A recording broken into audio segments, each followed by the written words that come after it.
नमस्कार दोस्तों, नूतन अमृतवाणी में आप सभी साथियों का स्वागत है। दोस्तों, जैसा कि आप जानते हैं कि बिहार और झारखंड, उत्तर प्रदेश, इन सभी राज्यों धीरे धीरे में करो। जितिया का व्रत बड़ा ही धूमधाम के आपको अगर साथ मेरा मनाया कैमरा तो नहीं जाता दिख रहा है। है ना? जितिया का व्रत महिलाओं के लिए बहुत ही खास होती है, क्योंकि यह व्रत उनके बच्चों से जुड़ी हुई होती है।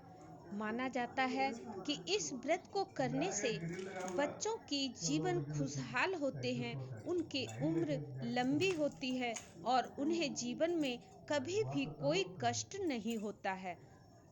जितिया का व्रत 3 दिनों तक लगातार चलता है।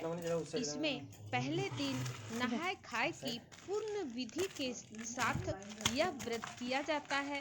दूसरे दिन निर्जला उपवास रखा जाता है और तीसरे दिन व्रत का पारण किया जाता है।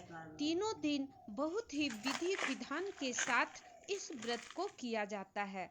दोस्तों, आज के वीडियो में मैं आपको बताने जा रही हूँ कि जितिया व्रत का नहाय खाए कैसे करें। नहाय खाए दो महिलाएं दोनों दो तरीका से करती है, जैसे कि जिसके सास करो करो ससुर करो, आप करते जाओ पूजा जीवित अपना हैं मन से, हम लोग को कोई वह दिक्कत अपने जितिया व्रत का नहाय खाए कैसे करेंगी, और जो जिसके सास ससुर जीवित नहीं है वह जितिया का नहाय खाए कैसे करे।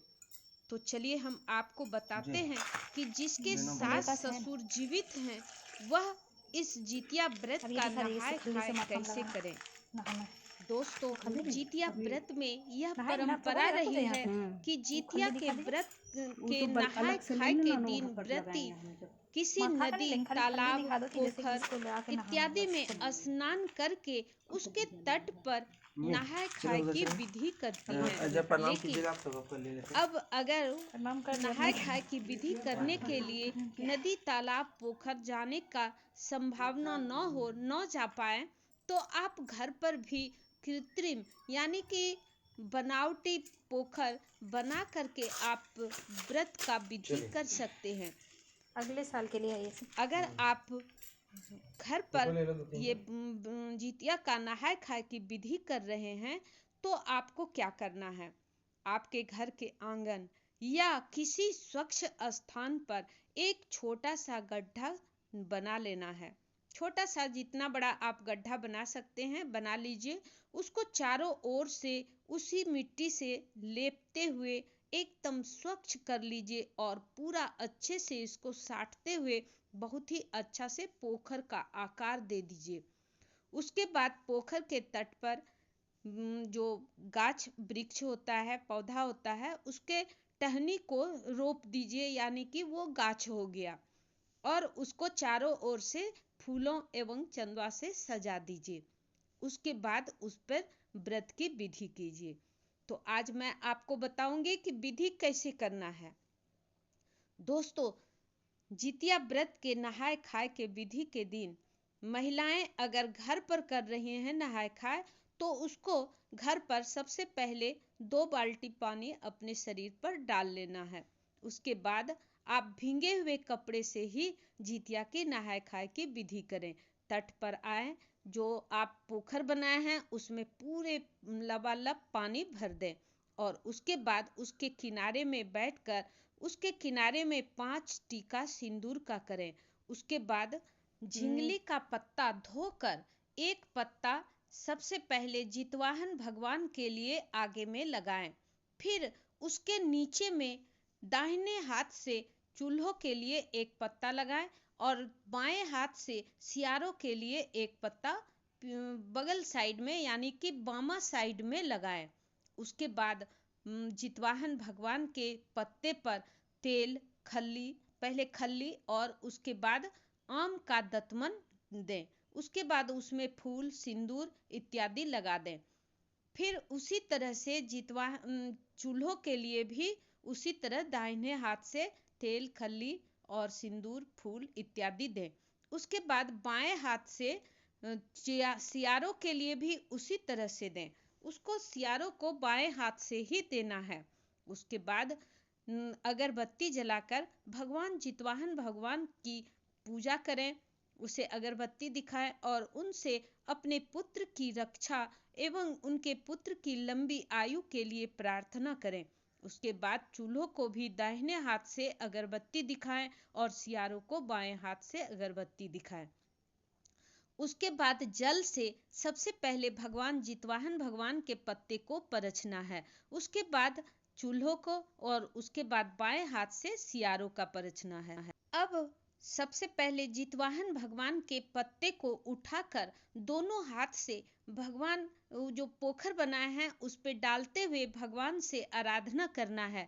फिर दाहिने हाथ से चूल्हों का पत्ते उठाकर जल में डालना है और फिर बाएं हाथ से सियारों का पत्ता उठाकर जल में डाल देना है।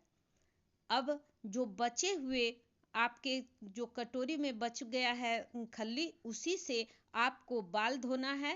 पहले दतमन करना है, आम का दतमन करना है। उसके बाद उसी खल्ली से आपको बाल धोना है और उसके बाद स्नान करके स्वच्छ वस्त्र धारण करना है।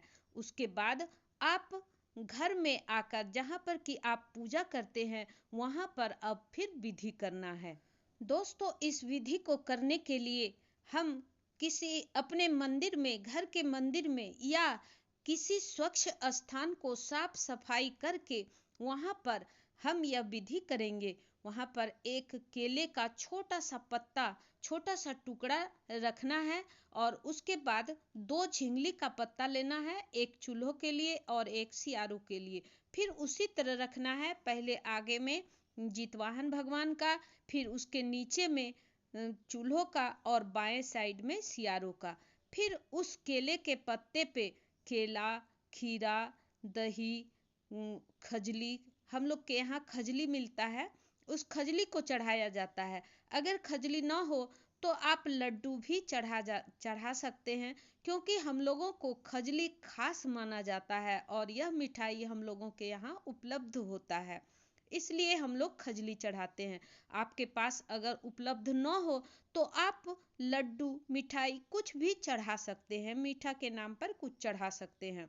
उसके बाद जो है आप इधर दाहिने हाथ से चूल्हों के लिए सारी चीज़ों को जो भगवान जितवाहन को चढ़ाए हैं वही सब चीज़ें छोटा छोटा टुकड़ा में चूल्हों के लिए चढ़ाना है झिंगली के पत्ता पे, और सियारों को सभी चीज बाएं हाथ से देना है। उसके बाद आप पहले सबसे पहले जितवाहन भगवान के पत्ते में आरती करें, अगरबत्ती दिखाएं और फिर दाहिने हाथ से चूल्हों को दिखाएं और फिर बाएं हाथ से सियारों को दिखाएं। इस प्रकार आपका पूजा करना है आपको, और ये इसी प्रकार आपका पूजा संपूर्ण होता है। बिहार झारखंड में इसी तरह से पूजा किया जाता है।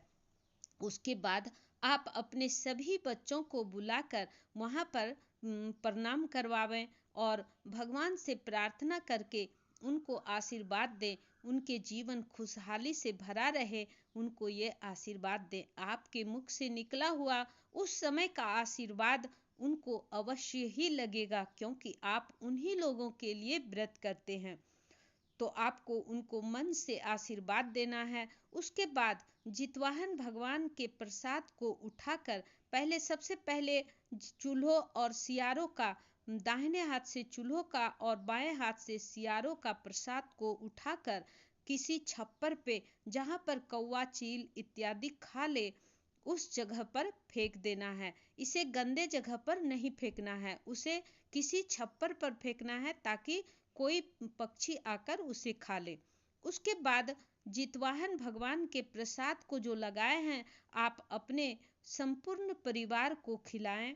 इससे आपके परिवार में, जीवन में खुशी बनी रहेगी, पूरे घर में शांति और खुशहाली बनी रहेगी, और पूरे मन से आशीर्वाद दें। इस दिन पूरे दिन निर्जला, इस दिन आपका नहाय खाए होगा और उसके बाद सुबह ओठगन करके इसे निर्जला उपवास करना है। दोस्तों, नहाय खाए इस साल 2025 में 13 सितंबर 2025 को रखा जाएगा, और इस साल कोई कंफ्यूजन नहीं है, इसलिए आप 13 सितंबर को 12 बजने के बाद यह पर्व कर सकती हैं, नहाय खाए का विधि कर सकती हैं। दोस्तों, नहाय खाए विधि करने के बाद 14 सितंबर को यह निर्जला उपवास रहेगा और फिर 15 सितंबर को सुबह ही व्रत का पारण किया जाएगा। इस साल कोई कंफ्यूजन नहीं है, इसलिए इस साल का व्रत बहुत ही खास और शुभ है। धन्यवाद।